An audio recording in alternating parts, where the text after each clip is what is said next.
وہ کپڑے بدل کر باہر آئی تھی۔ وجدان پہلے ہی وائٹ شرٹ اور بلیک ٹراؤزر پہنے بیڈ پر بیٹھا موبائل چلا رہا تھا۔ وہ اس کے سامنے آ کر رکی تھی۔ اس نے آنکھیں اٹھا کر ایک پل کے لیے اسے دیکھا تھا۔ کیا ہوا؟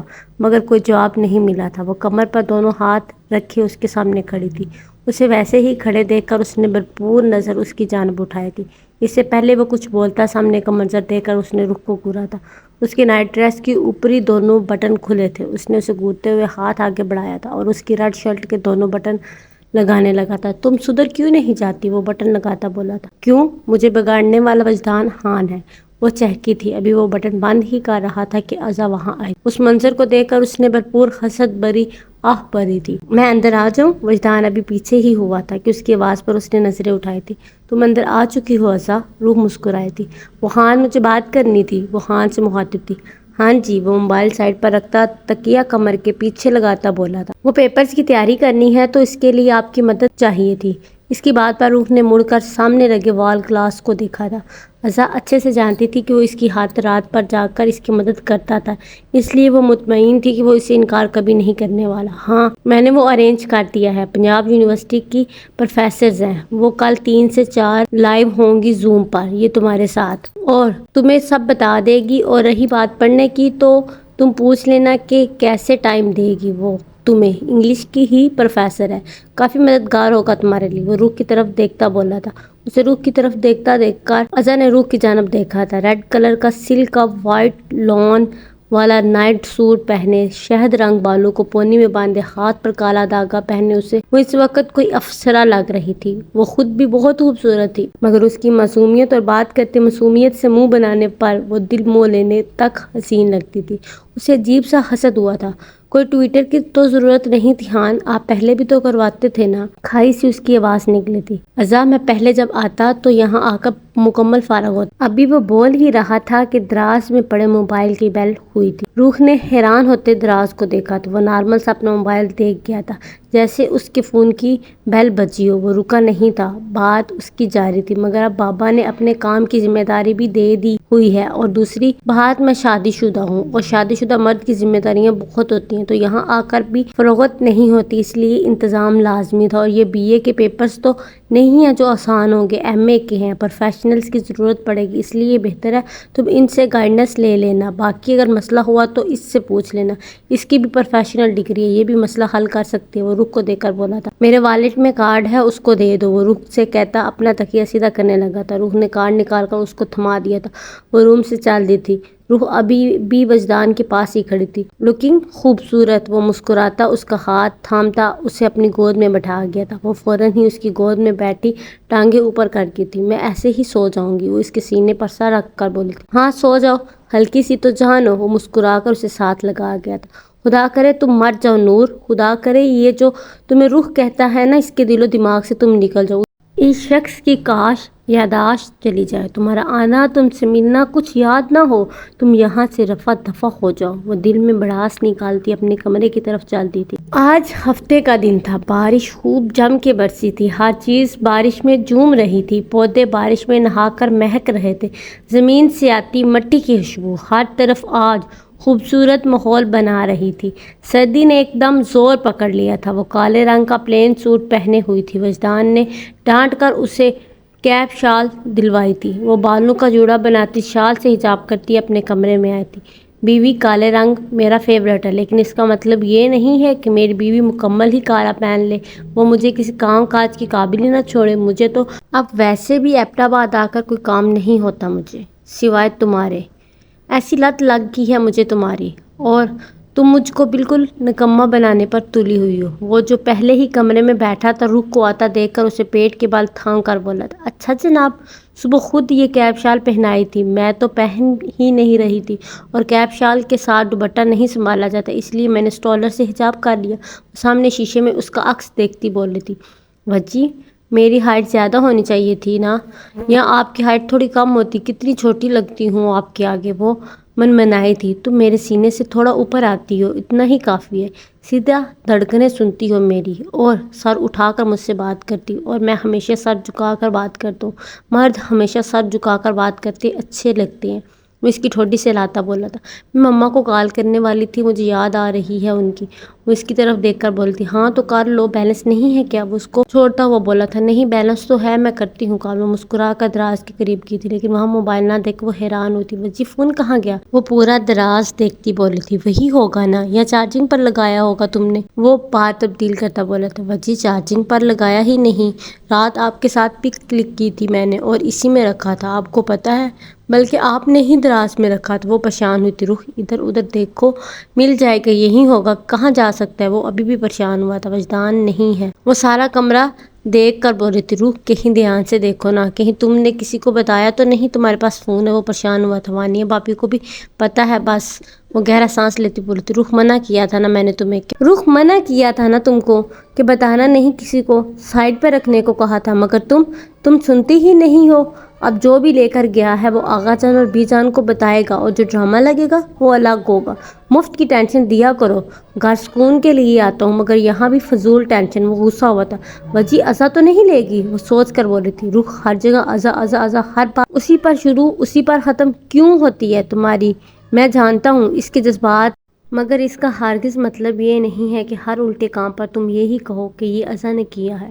وہ کیوں کرے گی ایسے؟ فضول ہے ناس تمہارے دماغ میں۔ اس دن بھی جب تمہارے فون کی ٹیون ہوئی تھی ساتھ ہی میرا فون بلنک کر گیا تھا اور میں نے اٹھا کر بھی اسی لیے دیکھا تھا تاکہ اسے لگے کہ میرا ہے، اور اسے میں جانتا ہوں وہ اتنی چلاک نہیں ہے۔ وہ چلایا تھا تو زمین کھا گئی یا آسمان نکل گیا، ہم دونوں کے علاوہ کوئی یہ بات جانتا ہی نہیں ہے۔ وانیہ بابی کل سے گھر نہیں ہے تو پھر کہاں جا سکتے ہیں؟ آپ لے کر گئے تھے کیا؟ نہیں نا؟ وہ غصے میں بولی تھی۔ تبھی وانیہ آئی تھی۔ کیا ہو گیا؟ کیوں چلا رہے ہو ایسے؟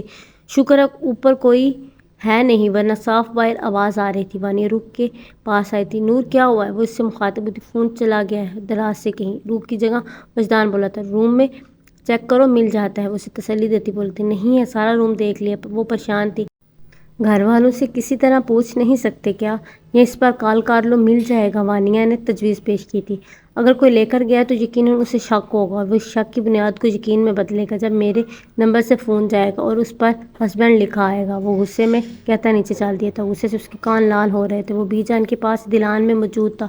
اس کے ہاتھ میں ایک کالے رنگ کی فائل تھی جس کو وہ دیکھ رہا تھا۔ شہاب جان بھی اس کے سامنے بیٹھے ہوئے تھے۔ ماں مجھے چائے بنا دیں، آئلہ بیگم جو قہوہ دینے آئی تھی۔ بی جان اور شہاب صاحب کو اس کی بات پر سرہم کرتی بولی تھی تم کہیں گئے ہوئے تھے برخودار؟ کارخانے میں نہیں تھے، ولی کہہ رہا تھا کسی کام سے نکلے ہو۔ شہاب خان اس سے مخاطب ہوئے تھے جو اپنی ماں کو دیکھ رہا تھا۔ اچھا میں کہتی ہوں نور سے۔ وہ باہر چل دی تھی۔ وہ شہاب صاحب کی طرف مڑا تھا۔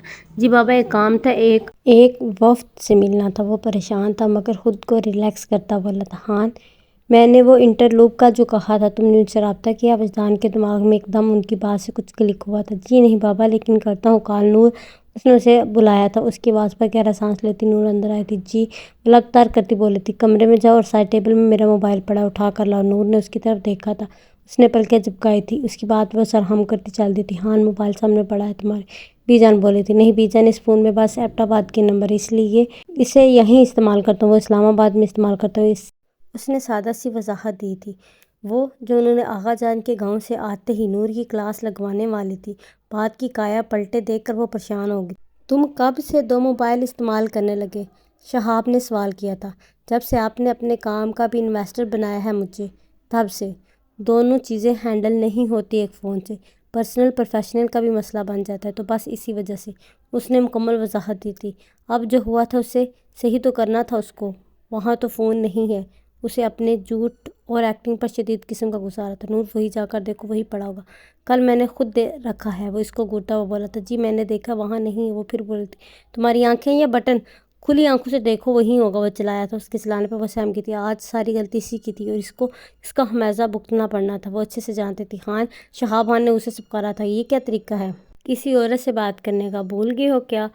یہ کیا لگتی ہے تمہاری؟ کس گھر کے بیٹے ہو تم؟ اور اس گھر میں عورت سے کیسے بات کی جاتی ہے؟ یاد دہانی کروانے کی ضرورت ہے کیا؟ وہ اس کی بلند آواز پر ازا اور نوش بھاگ کر دلان میں آئے تھے۔ ان کی بات پر وہ وہاں سے چال دیا تھا۔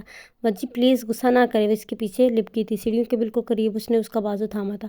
ہر چیز کا ایک وقت ہوتا ہے اور ہر وقت یہ سو کولڈ چیزیں اچھی نہیں لگتی، اس کا بازو کو جھٹکا دیتا بولا تھا۔ اس نے اتنی زور سے اس کی بازو جھٹکی تھی کہ وہ پیچھے کو گری تھی۔ اس کی بائیں پسلی کے نیچے سیڑھیوں کی دوسری جانب بڑا ٹیبل لگا تھا۔ وہ کر آئی تھی رخ، وہ ایک دم سے اس کے قریب آئے تھے۔ رخ آئی ایم سو سوری، میری اٹینشن۔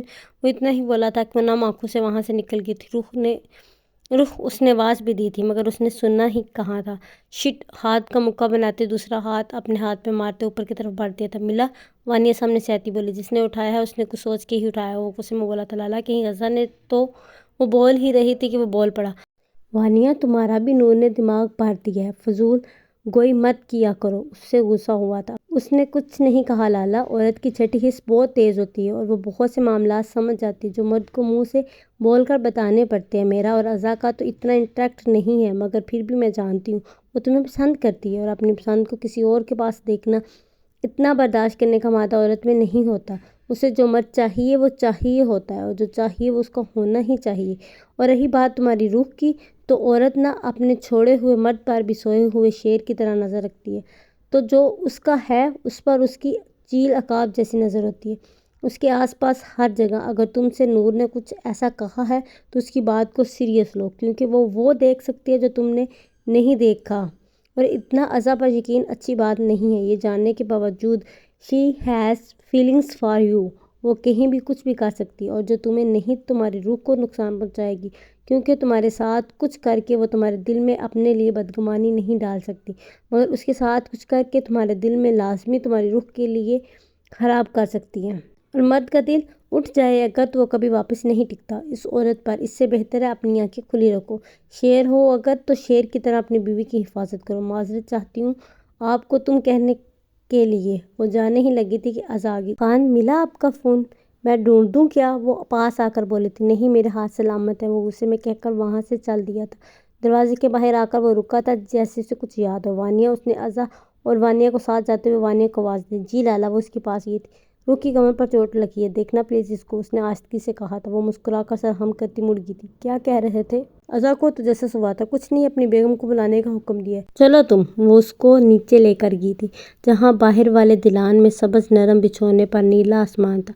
وہاں 6 چھوٹی ٹانگوں والی کرسیاں اور ایک مستطیلی طرز کا میز پڑا ہوا تھا جہاں بیٹھ کر اکثر ساری لڑکیاں رات کو باتیں کرتی تھیں۔ اپنی کمر پر ہاتھ رکھے وہ رو رہی تھی۔ ٹیبل کی نکر اس کے گردے پر لگی تھی۔ درد کی شدت سے وہ دہل گئی تھی مگر آنسو رواں تھے۔ نور، چوٹ کیسے لگی؟ وانیہ اس کے پاس آئی تھی۔ ویسے ہی ٹیبل لا کے وہ آنسو صاف کرتی بولی تھی۔ دھیان سے چلا کرو، کہاں لگا ہے؟ وہ پریشانی سے بولی تھی۔ کڈنی پر۔ وہ آنکھیں موندی بولی تھی۔ روح، بہت زیادہ تکلیف ہے کیا؟ وہ پریشان تھی۔ وہ سر ہلا گئی تھی۔ میں ڈاکٹر کو بلواتی ہوں۔ وہ اٹھی تھی۔ نہیں بھابھی، ابھی وہ بول لی ہی تھی کہ ایک دم منہ پر ہاتھ رکھ کر اندر بھاگی تھی۔ وانیہ پریشان ہو گئی تھی۔ اس کو واش روم جاتے دیکھ کر وہ باہر بھاگی تھی۔ چچا جان، نور کے گردے پر چوٹ لگ گئی ہے، وہ وامٹنگ کر رہی ہے، اب پلیز ڈاکٹر، وہ پریشان ہوئی بول رہی تھی۔ جب نور کو واش روم سے باہر آتے کھانستے اس نے دیکھا، ابھی وہ اس کی طرف دوبارہ جاتی کہ وہ پھر واش روم میں چل دی تھی۔ شہاب خان نے ڈاکٹر کو بلایا تھا۔ نور، چلو اوپر چلو، ڈاکٹر کو بلایا ہے۔ وہ اس کی طرف آئی تھی۔ نہیں چلا جا رہا۔ دلان میں نور اور وانیہ کو دیکھ کر ولی ان کی طرف گیا تھا۔ کیا بات ہے بھابھی، سب خیر ہے؟ وہ آدھی موئی سی نور کو دیکھ کر بولا تھا۔ شکر ہے ولی تم آ گئے ہو، اسے اوپر لے کر جانا ہے، لالا پتہ نہیں کہاں ہے، تم پلیز اس کو اوپر چھوڑ دو۔ وہ پریشان ہوئی تھی۔ نور نڈال ہو چکی تھی۔ بھابھی، ان کو اٹھا لوں کیا میں؟ وانیہ کو دیکھتا بولا تھا۔ ہاں پلیز اٹھا لو۔ ان کی بات پر وہ نور کو اٹھا کر روم میں لے گیا تھا۔ وجدان جو لوکیشن ٹریس کروا چکا تھا، اسے پتہ چل چکا تھا فون اس کے گھر کے کسی کمرے میں ہے۔ وہ ابھی باہر جانے کے لیے کھڑا ہوا تھا کہ ولی کو نور کو اٹھائے لاتے دیکھ کر وہ حیران اور پریشان ہوا تھا۔ کیا ہوا ہے اسے؟ وہ نیم بے ہوش روح کو دیکھ کر بولا تھا۔ پتہ نہیں، بھابھی کو پتہ ہے، وہ پیچھے ہوا تھا۔ روح، آر یو اوکے؟ کیا ہوا ہے تمہیں؟ وہ پریشان ہوا تھا۔ لالا، اس کے گردے پہ چوٹ لگی ہے، وامٹنگ کر کر کے آدھی ہو گئی ہے وہ، اور آپ کہہ رہے ہیں کہ کمر پہ چوٹ ہے؟ یہ چچا نے بلایا ہے ڈاکٹر کو۔ ابھی وہ بول ہی رہی تھی کہ آئلہ بیگم کے ساتھ ڈاکٹر آئی تھی۔ گھر والے سب اس کے ساتھ موجود تھے سوائے شہاب خان کے۔ شمشیر خان اور آغا جان گھر ہی موجود نہیں تھے۔ لیڈی ڈاکٹر نے آتے ہی سب کو کمرے سے باہر کیا تھا۔ وجدان سن کھڑا تھا۔ اس کے ایک دھکے نے اس سے کی روح جانا کو کہاں پہنچا دیا تھا۔ اس کے چہرے کا رنگ اس کے ساتھ ہی پیلا پڑا ہوا تھا۔ وہ باہر کھڑا مسلسل تنے جبروں کے ساتھ اندر دیکھ رہا تھا جہاں وہ ڈاکٹر اس کا معائنہ کر رہی تھی۔ اس کے گردے کے قریب نیلے رنگ کا نشان اس کی آنکھوں سے چھپا نہیں رہا تھا۔ اس کے دل کو کچھ ہوا تھا۔ وہ نشان دیکھ کر اس نے اپنے جبڑے اتنے زور سے بند کیے تھے کہ جبڑے ٹوٹنے کا خطرہ تھا۔ ان کی کڈنی پہ چوٹ ہے، شکر ہے کہ زیادہ نہیں ہے، میں نے انجیکشن دیا ہے۔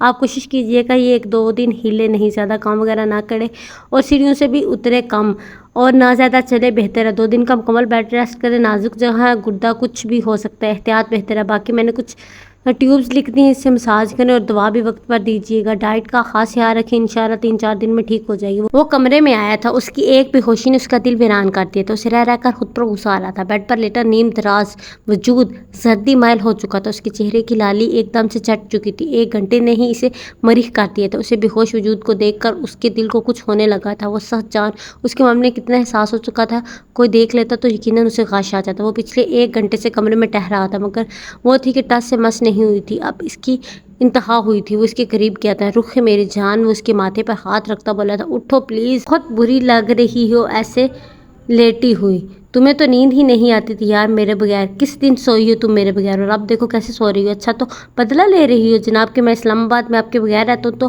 آپ میرے بغیر سو رہی ہیں یار، جتنے دن دور رہتا ہوں ویڈیو کال پہ تمہارے ساتھ ہوتا ہوں، اور اب تم ایسے۔ وہ اس کا ہاتھ تھا، میں بول رہا تھا کہ اس نے ہلکی سی آنکھ کھولی تھی۔ رخ میری جان، اس نے اس کا چہرہ تھاما تھا، اس نے اس کا ہاتھ جھٹک دیا تھا۔ ضرورت نہیں ہے اس سب کی مجھے، آپ وہی اچھی ہیں جو آپ ہیں، یہ دکھاوا مت کریں۔ وہ دبی دبی چلائی تھی، دکھاؤ کانچ کی طرح لفظ اس کے چبھے تھے۔ تم میری محبت، میرے حلوس، میری فکر کو دکھاوا کہہ رہی؟ وہ حیران ہوا تھا۔ جن سے محبت ہو ان سے تو اونچی آواز میں بات ہی نہیں ہوتی، اور آپ نے کیا کہا تھا، دور رہو، اور لفظوں کے نشتے نہیں چلائے تھے، خاتوں کا بخوبی استعمال کیا تھا۔ وجدان غور سے سنے، ہاتھ اٹھایا ہے آپ نے مجھ پر۔ وہ سسکتی منہ موڑ گئی تھی۔ اس کے الفاظ سنتا وہ ڈٹ سا گیا تھا، انجانے میں ہی صحیح، اچانک ہی صحیح، غلطی سے ہی صحیح، وہ واقعی اس پر ہاتھ اٹھا گیا تھا۔ اسے خود پر ہی غصہ آنے لگا تھا۔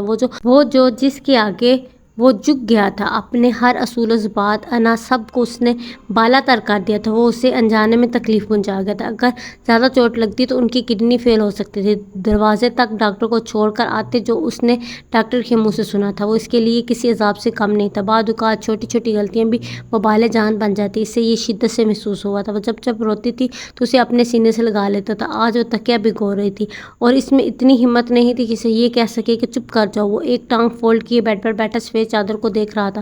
اس کا پیلا ہاتھ اسے نظر آ رہا تھا۔ تبھی وہ اٹھی تھی، اس کے اٹھتے وہ ہوش میں آیا تھا۔ رخ اٹھو نہیں، ڈاکٹر نے منع کیا، ہاتھ نہیں لگائے مجھے، وہ منہ موڑتی بولی تھی۔ رخ یقین کرو میں نے جان بوجھ کر نہیں کیا، تمہیں کبھی تکلیف نہیں دے سکتا میں، please I am so sorry. وہ شرمندہ ہوا تھا۔ کیا سوری وجی؟ سوری وجدان۔ رخ پلیز نہیں، وہ تڑپ کر بولا تھا، پلیز یہ نہیں کرو، تمہارے منہ سے میرے لیے جو پہلا حرف ادا ہوا وہی رکھو، اس سے بدلو نہیں۔ اس کا چہرہ ہاتھوں کے پیالے میں برتا بولا تھا، اس کے ہاتھ پر وہ رونے لگی تھی۔ Sorry please. وہ انتہا کا شرمندہ تھا۔ کس لیے سوری؟ مجھ پر چلانے کے لیے، مجھے دور بھیجنے کے لیے، یا دور دھکیلنے کے لیے؟ وہ آنسو بہاتی روندلی آواز میں بولی تھی۔ وہ سب چکا گیا تھا۔ میں نے آپ کو کہا تھا کہ میں آپ کو چھوڑ کر چلی جاؤں گی، اور میرا دل کرتا ہے کہ میں چلی جاؤں، روح پوش ہو جاؤں۔ وہ روندلی آواز میں بولی تھی۔ ہاں ٹھیک ہے چلی جاؤ، جب اطلاع ملے گی تو سفید سوٹ پہن کر آ جانا۔ وہ اسے دیکھتا بولا تھا۔ وجدان وہ اس کی بات سمجھتی اس کی گال پر چت لگا گئی تھی۔ Please sorry. وہ اس کے سینے پر سر رکھ گیا تھا۔ کوئی سوری نہیں، وہ روئی تھی۔ پلیز معاف کر دو، قسم کھاتا ہوں کبھی بھی دور جانے کو نہیں کہوں گا۔ وہ اس کے دل کے مقام پر ہونٹ رکھتا بولا تھا۔ بس کر جائیں پلیز۔ وہ اس کے بالوں میں انگلیاں چلانے لگی تھی۔ یہ سب کیا تھا عزا؟ تم کہہ رہی تھی کہ وہ نور کا موبائل ہے، فون ہے، جبکہ اسے ڈھونڈ ہان رہا ہے۔ یہ کیا حرکت کر دی تم نے اپنے ساتھ؟ مجھے بھی الٹے کام میں گھسیٹ لیا۔ بی جان ہفا ہوئی تھی۔ بی جان میں نے کبھی بھی ہان کے ہاتھ میں دوسرا فون نہیں دیکھا، پھر یہ کیسے ممکن ہو گیا؟ فون ان کا ہے، ہو سکتا ہے نور نے انہیں بتا دیا ہو۔ عزا بی جان سے مخاطب تھی۔ عزا ہان باہر سے سیدھا آیا ہے، نور نے اس سے کیسے بتا دیا؟ نور میرے گھٹنوں کی مالش کر کے گئی تھی اور اس کے منہ پر ذرا بھر پریشانی نہیں تھی۔ یہ بال دھوپ میں سفید نہیں کیے میں نے، پریشانی کا علم چہروں سے ہو جاتا تو کیسے ممکن ہوا یہ کہ جو تم نے کہا وہ سچ ہے؟ مجھے یقین ہی نہیں کرنا چاہیے تھا تم پر۔ اب وہاں سے فون نکال کر اس کے کمرے میں رکھ کر آؤ، تم پر شک گیا تو ایسے ہی برتاؤ کرے گا۔ وہ بول ہی رہی تھی کہ شہاب اور شمشیر خان کو آتے دیکھ کر انہوں نے ازا کو چپ ہونے کا کہا تھا۔ ازا اپنی ممانی سے کہو قہوہ بنا کر بھیجے، شمشیر خان نے اسے بھیجا تھا۔ آج بڑے خوش لگ رہے ہیں شہاب۔ ہاں، شمشیر خان کو مسکراتا دیکھ کر بول رہے تھے۔ بات ہی بہت خوشی کی ہے، آج میرے بھتیجے نے ثابت کر دیا کہ اس کی رگوں میں ہمارا خون دوڑتا ہے۔ آج اس نے ثابت کر دیا جو وعدہ اس نے کیا تھا وہ اس کو نبھا رہا ہے۔ اس سے زیادہ خوشی کی کیا بات ہوگی؟ آج اس نے محض نور کو دھکا دے کر دتکارا نہیں بلکہ اسے یہ بھی بتا دیا کہ اس کی اوقات کیا ہے۔ ان کی بات پر شہاب خان کے اعصاب تنے تھے، ان کے احسان خطا ہوئے تھے، مگر پریشانی میں وہ خود کو نارمل شو کرنا جانتے تھے۔ یہ تو خان حویلی کے لوگوں کے خون میں شامل تھے، یہ تو اچھی بات ہے۔ وہ کال کی پاسداری کر رہا۔ خیر میں چلتا ہوں۔ شہاب خان کھڑے ہوئے تھے۔ لالا کو جائیں گے؟ نہیں، کچھ کاغذات بھیجنے ہیں، تنویر کو کہتا ہوں وہ دے آتا ہے، کارخانے والی ادھر ہی ہے۔ اپنی بات مکمل کر کے وہ وہاں سے نکل گئے تھے۔ دانیہ اپنے کمرے کی جانب جاتے انہیں دانیہ نظر آتی۔ دانیہ خان کو میرے کمرے میں بھیجو، حکم صادر کرتے وہ لمبے لمبے ڈاک بھرتے کمرے میں چل دیے تھے۔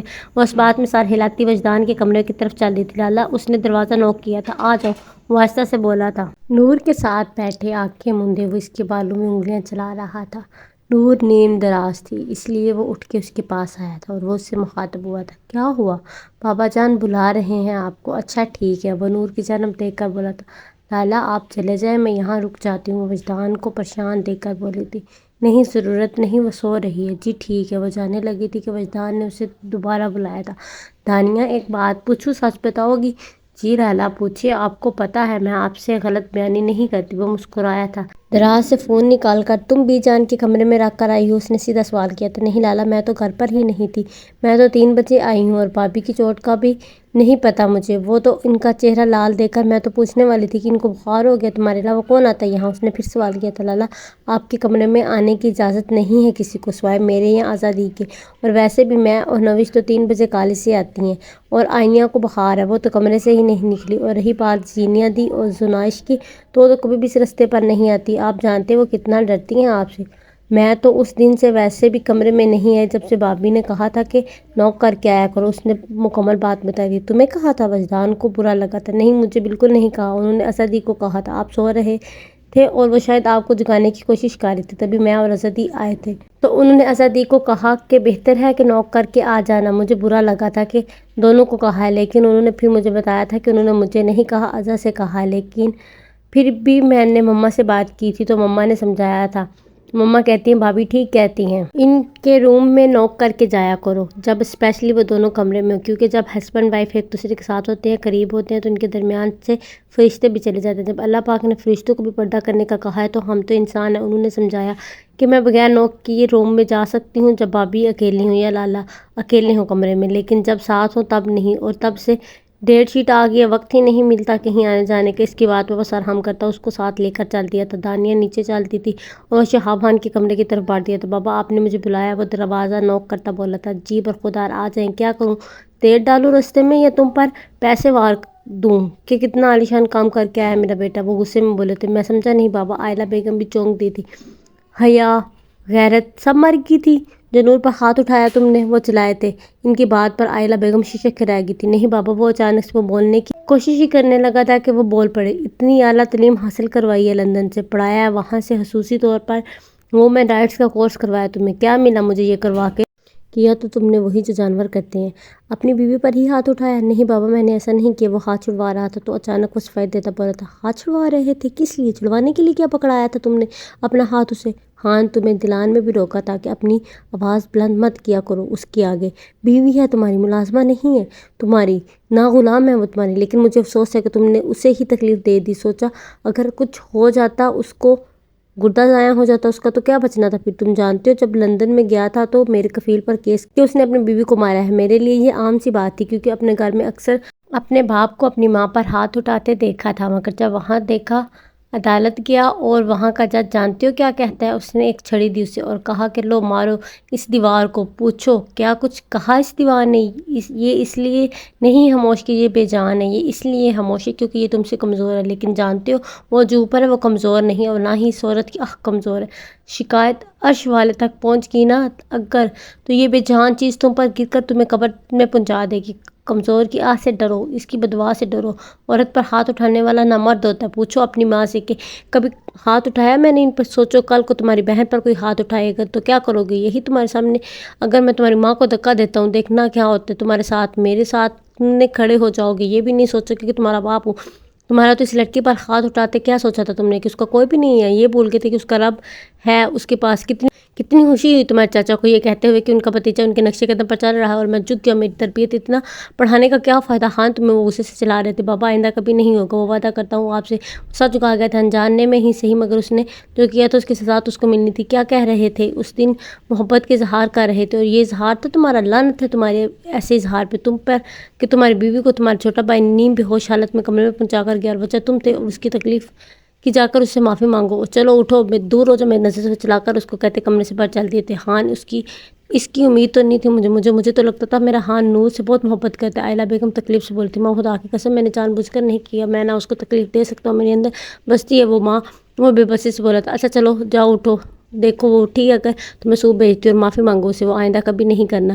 اس کا چہرہ تھپ تھپاتے ہوئے بولی تھی تو وہ گہرا سانس لے کر باہر چل دیتا۔ وہ ابھی کمرے کی طرف جانے ہی لگا تھا کہ اندر دلان سے باتوں کی آواز آئی تھی۔ وہ تنے جب رخصت وہاں گیا تھا۔ بی جان آپ کے دراز میں میرا موبائل ہے، اس نے بام پھوڑا تھا۔ ازا کا رنگ اڑا تھا۔ دی جان نے دونوں کو باری باری دیکھا تھا۔ ہمارے دراز میں؟ بی جان انجان بنی تھی۔ جی آپ کے دراز میں ازا نے رکھا ہے۔ اس نے آگے بڑھ کر موبائل نکالا تھا جو کہ بند تھا۔ وہ موبائل لے کر وہاں سے چل دیا تھا۔ اس نے ازا کو گور کر دیکھا تھا۔ وہ 5 منٹ کے بعد اپنا فائل لے کر کمرے سے باہر آیا تھا۔ بابا میں کال کر کے آپ کی میٹنگ ان کے ساتھ سیٹ کروا دیتا ہوں۔ نور کے موبائل فون میں وہ اپنی سم ڈال چکا تھا، اور اسی فون سے وہ کال کر کے اس نے جتنوں کو شک تھا سب کو شک ختم کر دیا تھا۔ آئندہ تم میرے کمرے میں آئی تو یقین کرنا جو ہوگا وہ ناقابل برداشت ہوگا۔ وہ 7 نگاہوں سے کہتا وہاں سے چلا گیا تھا۔ وہ صبح سے فون کر رہا ہے، آپ کے پاس تھا بیٹے تو آپ کو دے دینا چاہیے تھا، اور آپ اس کے کمرے سے اٹھا کر کیوں لائی ہیں؟ آپ جانتی ہیں اس کے چکر میں نور کو چوٹ آ گئی، اور کتنی بری چوٹ آئی ہے۔ ڈاکٹر کے مطابق اس کا گردہ ضائع ہو سکتا تھا۔ شہاب کی بات سن کر بی جان نے دل پر ہاتھ رکھا تھا۔ اتنی بری چوٹ آئی ہے کیا؟ سینے میں دل تو تھا ہی ان کے جو اس لڑکی کے لیے کچھ نرم ہوا تھا۔ وہ لڑکی پہلی تھی جو روز ان کی گھٹنوں کی مالش کیا کرتی تھی۔ بہت عزیز نہ سہی لیکن ان کو کبھی بری بھی نہیں لگتی تھی۔ ازا تکلیف دے کر سکون آ گیا یا کچھ اور کرنا رہتا ہے؟ اب کی باری بی جان بولی تھی، میں نے جان بوجھ کر نہیں کیا بی جان، آپ تو جانتی ہیں۔ وہ ان کی طرف دیکھتے ہوئے بولی تھی، جان کر کیا یا نہ جاننے میں، لیکن تکلیف تو پہنچ گئی نا اس بچی کو۔ جو خان کو تکلیف ہوئی ہے وہ الگ، اسے امید ہی نہیں تھی مجھے تم سے، مگر فی الحال چلی جاؤ یہاں سے، اس سے بی جان نے زور سے کہا تھا تو وہ وہاں سے چل دی تھی۔ رخ کیا کہہ رہی ہو؟ منع کیا تھا نا چلنے سے، نہیں چلنا پھر کیوں اٹھ گئی ہو؟ وہ کمرے میں آتے رخ کو بیڈ سے نیچے دیکھ کر بولا تھا، میں تھک گئی ہوں۔ وہ کھڑے کھڑے بولی تھی، ابھی 2 دن اور ریسٹ کرنا ہے، چلو شاباش میرا بچہ۔ وہ اسے بیڈ پر واپس لٹا کر بولا تھا، وجدان آئی ہیٹ یو۔ وہ منہ بنا کر بولی تھی، وجدان اس کی بات پر بھی قربان، مگر لیٹ جاؤ۔ اس کی کمر کے پیچھے تکیہ لگایا بولا تھا، میرا دل خالی کر دیا ہے آپ نے۔ اسے دیکھتے ہوئے بولی تھی، وہ شرمندہ ہوا تو میں بہت شرمندہ ہوں، مگر میرا خدا گواہ ہے میں ایسا نہیں کرنا چاہتا تھا۔ اس بات کی گواہی تمہارے سسر صاحب کو بھی دے کر آ رہا ہوں جو کہتے ہیں کہ اظہار محبت میں اظہار تکلیف بھی ہے کیا؟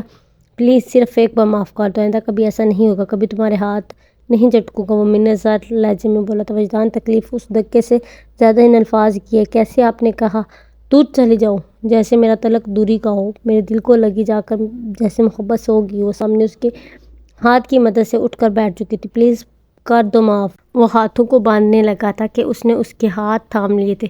وجی آپ کو معاف کرنا میرے لیے مشکل ہے فی الحال ابھی، لیکن میں کوشش کروں گی، خدا کرے یہ سوئی محبت دوبارہ جاگ جائے۔ اس کی بات پہ وہ تڑپ گیا تھا، میں وعدہ کرتا ہوں تمہیں اتنی محبت دوں گا کہ تم خود بخود مجھے معاف کر دو گی، لیکن اب اٹھو اور کپڑے تبدیل کرواؤ اور دوائی کھاؤ۔ وہ اس کے گلے میں رول اسکارف اتارتا بولا تھا، اس کے الفاظ اس کے منہ میں ہی رہ گئے تھے۔ اس کی کالر بون پر نیلے نشان دیکھ کر وہ نیلے نشان اس کی خوبصورتی پر جیسے داغ کی مانی تھا۔ یہ کیسے لگا یہ بھی؟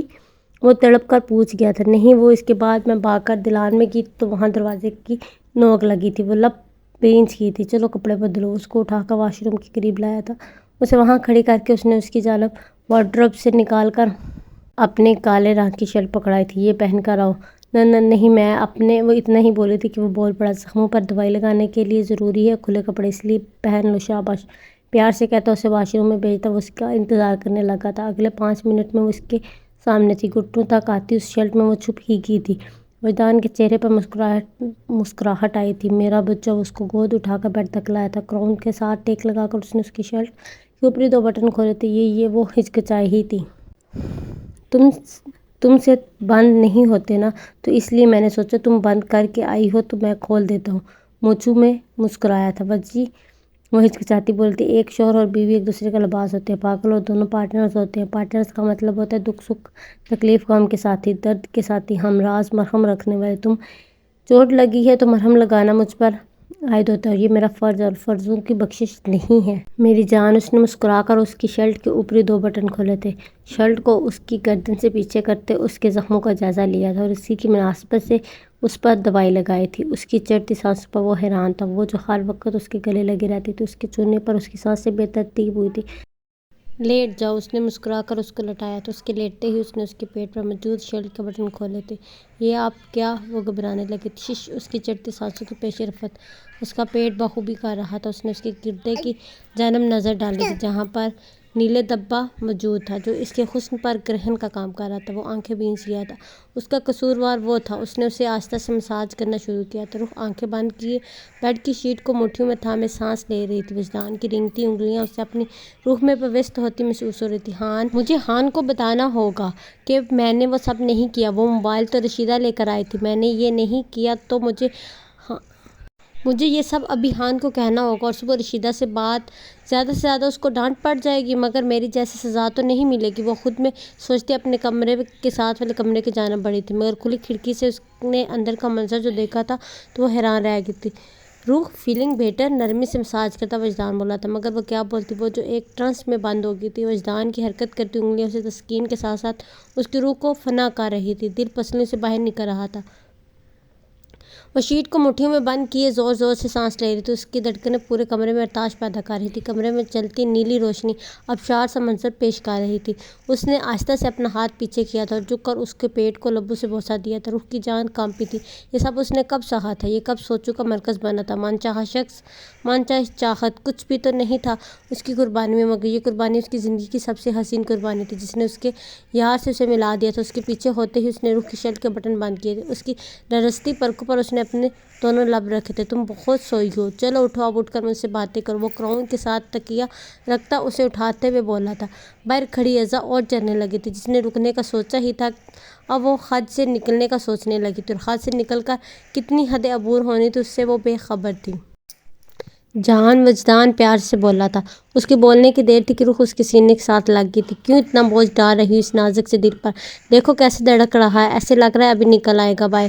وہ اس کے بعد سلہا کر بولا تھا۔ وجدان کے منہ سے ایسی بات سن کر باہر کھڑی اعضاء نے دانت پیسے تھے۔ آپ تنگ کرتے ہیں مجھے، وہ اس کے کالر میں منہ چھپاتی بولی تھی۔ ہائے جانم یار، تنگ؟ اور تمہیں ابھی تو تنگ کیا ہی نہیں۔ وہی سوچ رہا ہوں کہ ابھی تو کچھ کیا ہی نہیں تو میڈم کا یہ حال ہے، کچھ کیا تو میڈم کو سنبھالنا میرے لیے مشکل نہیں ہو جائے گا؟ وجدان کے منہ سے اتنی بے باکی کی بات سن کر اعضاء پاؤں پٹکی وہاں سے نکلنے لگی تھی کہ تبھی وجدان بول پڑا، موبائل مل گیا مجھے۔ اس نے اس کی منتشر ہوئی دھڑکنوں کو رائے راست پر لانے کے لیے بات بدلی تھی۔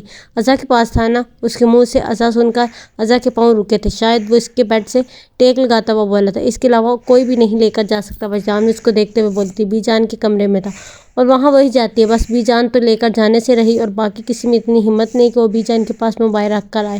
وہ سوچتا ہوا بولا تھا، وجی میں کہہ رہی ہوں اس کو، اس دن اس کو لگا ہوگا کہ وہ فون میرا ہے اور شاید آج موقع دیکھ کر وہ موبائل لے گئی ہوگی تاکہ گھر میں یہ کہہ سکے اور میری بے عزتی ہو سکے۔ وہ اندازہ لگاتی بولی تھی، شاید یا پتہ نہیں، مگر آج کے بعد وہ میرے کمرے میں کبھی نہیں آئے گی اور یہ اس کی سزا ہے۔ اور ویسے بھی جو لوگ آپ کی نظروں سے نکل جائیں یا گر جائیں ان کی پرواہ نہیں کرتے، اس لیے دفع کرو۔ مجھے میری بیوی سے باتیں کرنی اور اپنی بیوی کے ساتھ وقت گزارتے ہوئے مجھے کسی کو ڈسکس نہیں کرنا چاہیے۔ اس کی بات پر وہ باہر کھڑی اعضاء کے پیر کانپے تھے جیسے مانو پاؤں تلے زمین کھسک گئی ہو۔ اپنے منصوبے کو اور مضبوط کرتی وہ مریخ چال چلتی اپنے کمرے کی طرف چل دی تھی۔ وجدان آپ اسلام آباد جا رہے ہیں؟ وہ اپنے ساتھ بیٹھے وجدان سے گویا ہوئی تھی۔ ہاں، تمہیں ایسے چھوڑ کر جا رہا ہوں تاکہ نہ تم دوائی کھاؤ، نہ کھانا کھاؤ، نہ ریسٹ کرو۔ عزیز نہیں ہو نا مجھے تم، بس اسی وجہ سے۔ اس کا ناک دباتے وہ بولا تھا، کب جائیں گے پھر؟ اس نے اس کے سینے سے سر نکالتی ہوئی بولتی، کیا چاہتی ہو کہ چلا جاؤں؟ جواب کی بجائے سوال کر گیا تھا۔ نہیں، میں سوچ رہی تھی کہ اگر ٹائم پتہ چل جائے تو ٹھیک ہونے میں ڈبل ٹائم لگاؤں۔ وہ اس کا منہ دیکھتی بولی تھی۔ اس کی معصومیت اور شرارتی انداز پر وہ جاں نثار ہوا تھا۔ تمہاری ایسی حرکتیں مجھے تم سے زیادہ پیار کرنے پر مجبور کرتی ہیں۔ وہ اس کی پیشانی چومتا بولا تھا جس پر وہ ہنستی تھی۔